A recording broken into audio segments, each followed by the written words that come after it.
The 8th round of the Walter Rodney Commission of Inquiry began today with General Secretary of the People's Progressive Party, Clement Roy, returning to the stand for cross-examination. Mr. Roy reiterated his firm belief that a People's National Congress regime had a part to play in the June 13, 1980 assassination of working-class hero Dr. Walter Rodney. From the point of view of many in the society, people felt that this was something that was done by Mr. Burnham, who was in charge of the army. It was done in many other instances in many places, and therefore it was something that was quite common at the time. Also, in the opposition circles, and in many who were not formally in the opposition, but were associated with the struggles that were taking place at that time, they recognized that it was a move to gain greater control over the military, and at the same time to stem any untoward influences that might have penetrated the military. By that time, everybody knew that what I said earlier, that the WPA had some influence in the army, and that's why that was done to block any further political influences in the military. Roy, on the cross-examination, said PPP members suffered enormously during the 1978 to 1980 period, since the PPP was seen as an ally of the Working People's Alliance, WPA. He recounted that the attacks perpetrated by House of Israel thugs outweighed the impromptu searches of the homes of PPP members. Minister Rohi, your statement goes on between paragraphs 30 and 35 to traverse, in particular, paragraph 31. During this period, the thugs from the House of Israel and the Death Squad, which were centrally directed from the PNC headquarters at Sophia, was unleashed with greater frequency on the political opposition.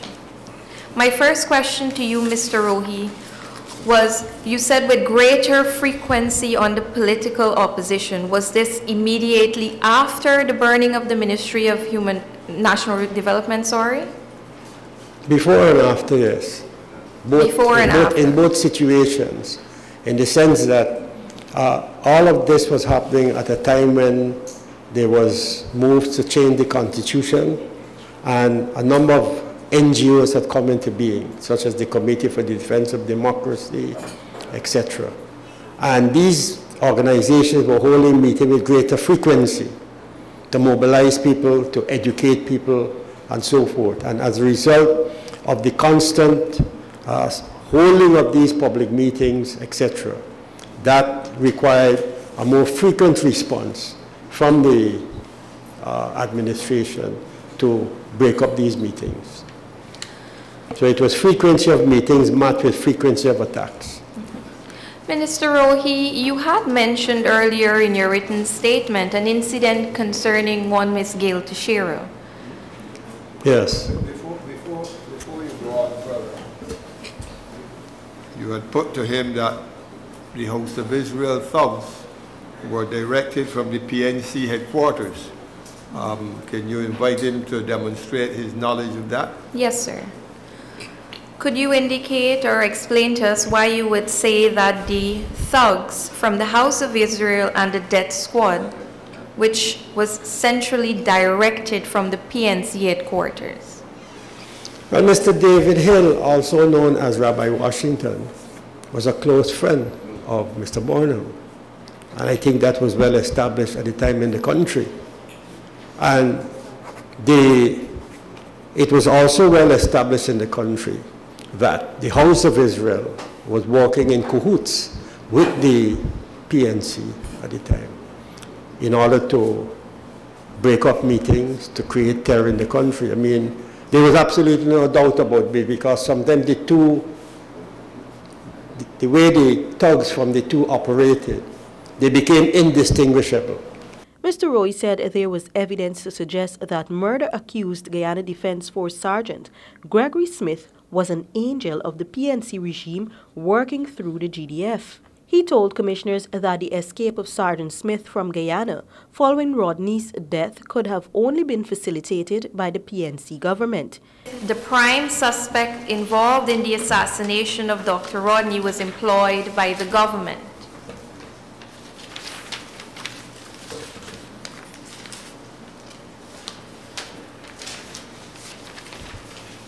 And then you went on in paragraph 47 to state that it was the government of the day that assisted Smith to leave the country. Could you at this point in time, Minister Rohi, explain to us how this statement in paragraph 46 and the other statement in paragraph 47 contribute towards your opinion that beyond a shadow of a doubt it was the administration that was responsible for the death of Dr. Rodney? But how does he know the facts, the matters set out in 46 and 47? I can lay the foundation, madam. How are you aware that Gregory Smith, the prime suspect involved in the assassination of Dr. Rodney, was employed by the government of Guyana? Well, from the records that have been published, that were published in those days, and following this commission of inquiry, it is clear to me that Gregory Smith was a member of the Guyana Defense Force, was associated with the Guyana Defense Force, and therefore the conditions under which the circumstances took place, as well as the individuals who were involved and who spoke out publicly on this matter, named Gregory Smith as the prime person, individual who was associated with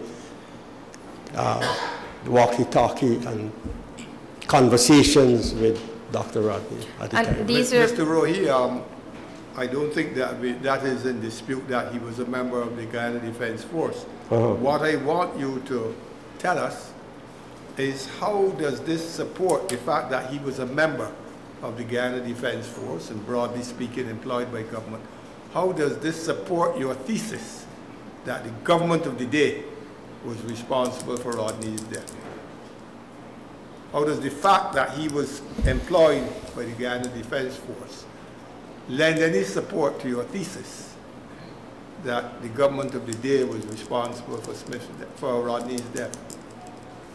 I think that's the more relevant question.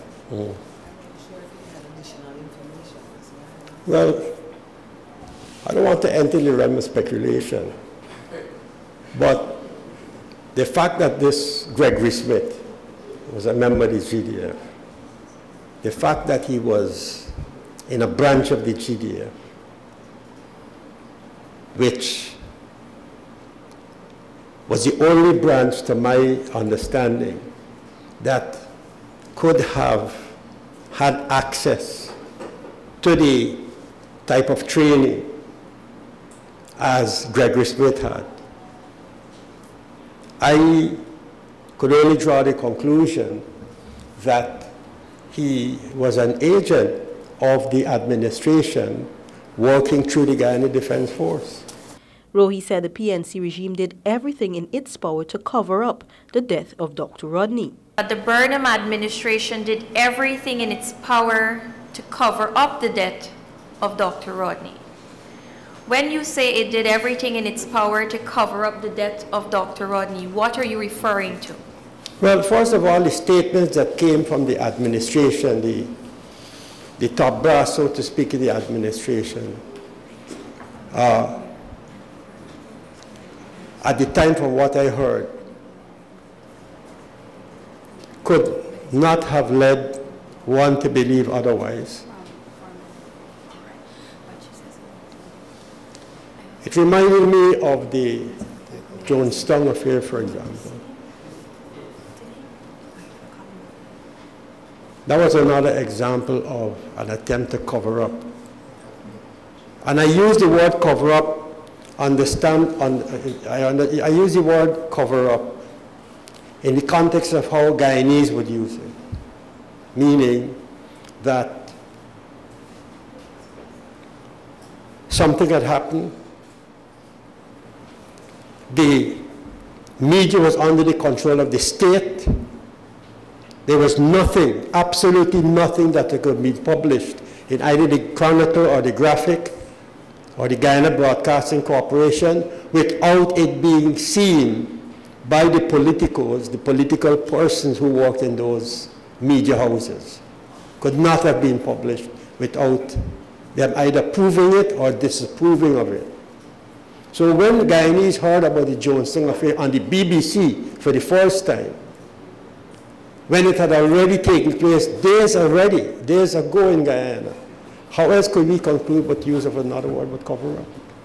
So I use the word cover up in my statement there in that context, that an incident had taken place, everybody knew about it, a bomb had exploded, a top leader of a major political party was killed in the country, and no credible explanation could come from the administration about what really happened. None whatsoever. And did this, what you viewed as a cover-up by the Burnham administration, also factor into your view that it was the government of the day that would have been responsible for the death of Dr. Rodney? You know, the difficulty I'm having, Mr. Chairman. I'm not following you. No, I said the difficulty I'm having in answering some of these questions is that not that I don't have the answers for them, but what then is the difficulty? To be able to make people understand what Guyana was going through in those days. That was not like what we're going through here now. Guyana was not a democracy. It was a totally controlled society. The commission also heard that former PNC leader Forbes Burnham had total control over state agencies and had informants all over, hence nothing could happen without his knowledge.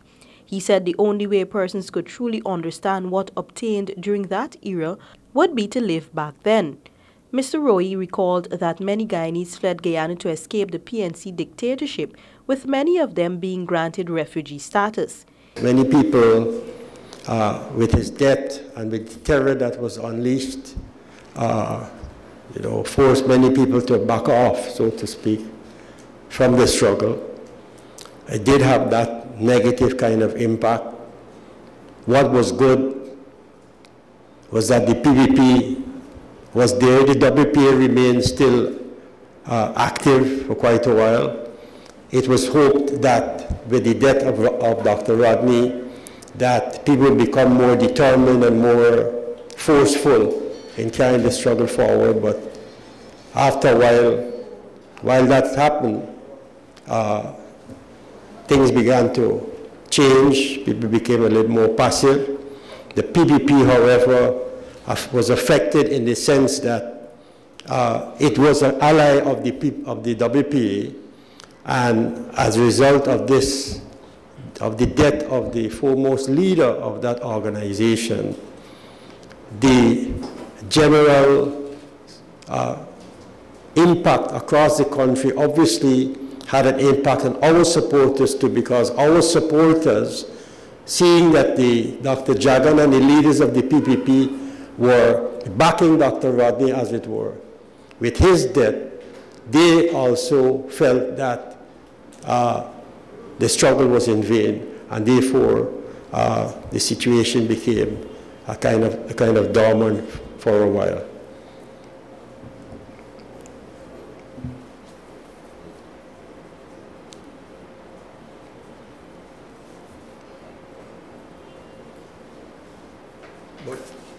Did it cause your prominent activists like Dr. Jagan too to feel that their own life was in danger? Well, Dr. Jagan never felt that way. He personally never felt that way, nor his wife. I think they just dug in their heels further from what I noticed and the direction in which the party was going.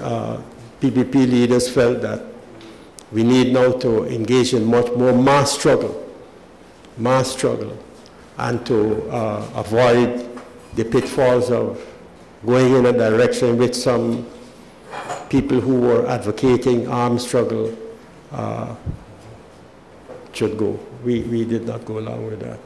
He believes that the killing of Dr. Walter Rodney was an act of terrorism on the part of the PNC, since the act drove terror into the hearts of Guyanese at that time. Anyone who stepped out of line,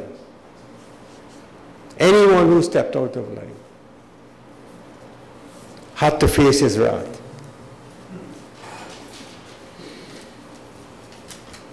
That is what we lived through in those days.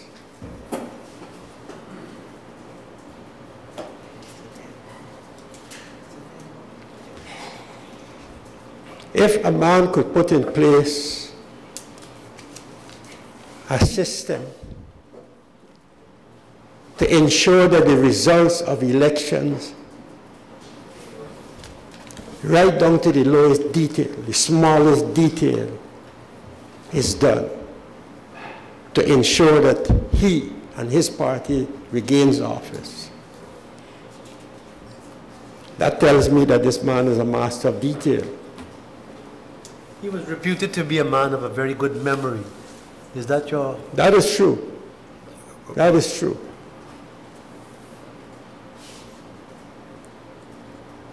So in relation to the killing, what are you saying? Don't leave us hanging. What are you saying? Can you say or can you not say? That? What are you saying in relation to the killing of Rodney? I can only join Mr. Chairman with those who lived through me in those days and who probably are alive today and prepared to come forward to speak on this matter, to say that I would prefer to be like Copernicus on this matter. There are no words to explain the situation that obtained in those days, and therefore I have no other conclusion to draw.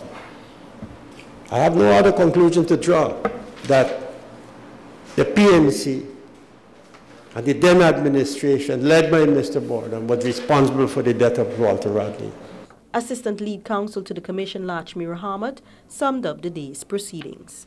Minister Rohi completed his evidence-in-chief today, and what he managed to do was get to the issues in relation to who he felt and what is his opinion in relation to who is responsible for the death of Dr. Rodney.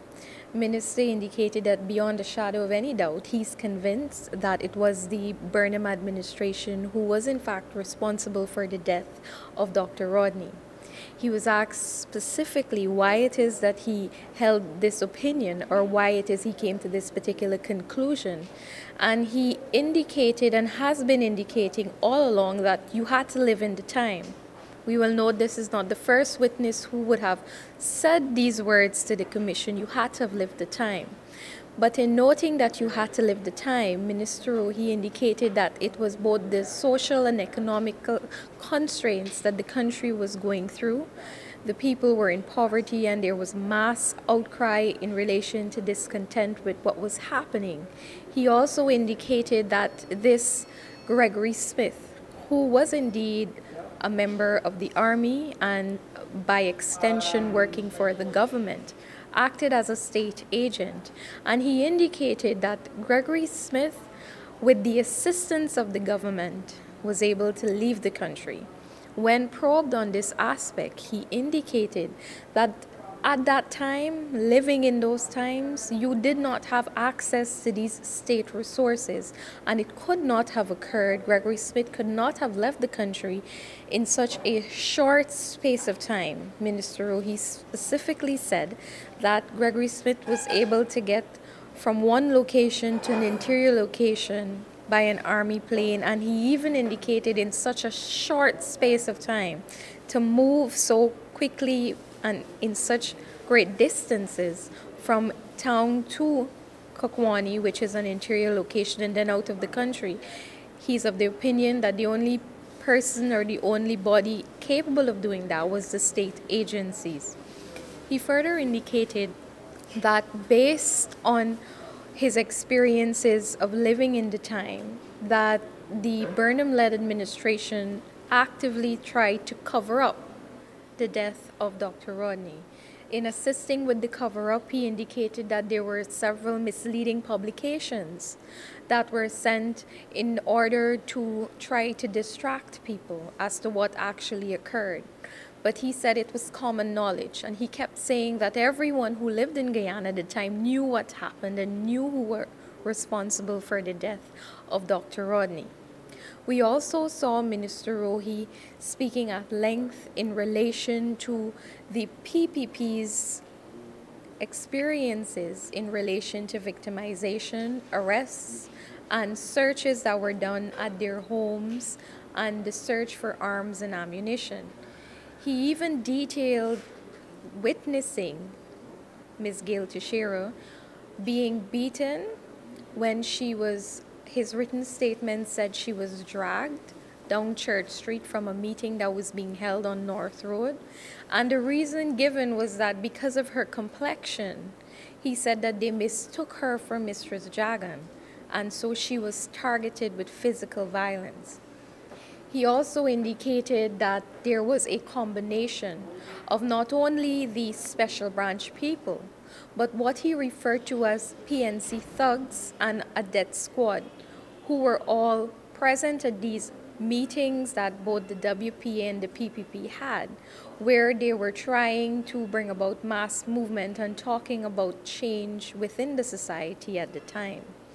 We see a lot of evidence coming from Minister Rohi in relation to atmosphere, and he was indeed asked whether or not he thought the act that resulted in the death of Dr. Rodney was an act of terrorism. And he did in fact indicate that based on his knowledge, he's of the opinion that it was an act of terrorism. And he said that the actual killing of Dr. Rodney was done to terrorize the people and to instill terror in them, to put them in fear. And I believe that we will have to wait and see what the cross-examination of Dr. Rodney's evidence when it continues tomorrow, what that brings about.